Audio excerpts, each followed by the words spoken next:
चाहिए। सो फिर आप विदेश गए तो विदेशियों को तो आपके ज्ञान का दिव्य लाभ प्राप्त हुआ, पर आपको क्या लाभ मिला?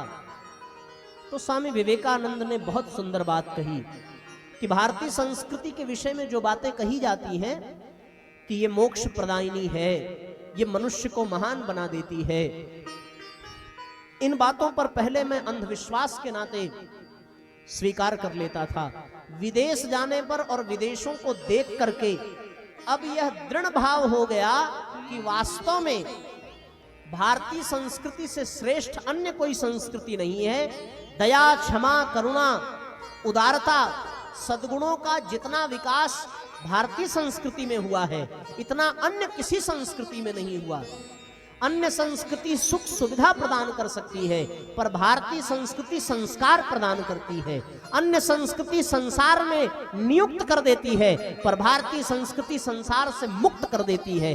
अन्य संस्कृति आपको मानव बना सकती है, अन्य संस्कृति से कदाचित जीव दानव भी बन सकता है, पर भारतीय संस्कृति से जीव महामानव बन जाता है, देव मानव बन जाता है, यहां तक कि भगवान भी बन सकता है। इसलिए हर वह प्राणी जिसे परमात्मा को प्राप्त करने की इच्छा हो और जो अपने जीवन में पूर्ण होना चाहता हो, उसे अपने जीवन यात्रा में कम से कम एक बार अवश्य भारतीय संस्कृति के अंतर्गत जन्म लेना पड़ेगा और उसे भारत आना पड़ेगा और यहाँ की संस्कृति के संदेश को जीवन में उतार करके ही वो अपने जीवन की पूर्णता को प्राप्त कर सकता है। इसलिए भारतीय संस्कृति से श्रेष्ठ और कोई संस्कृति नहीं है।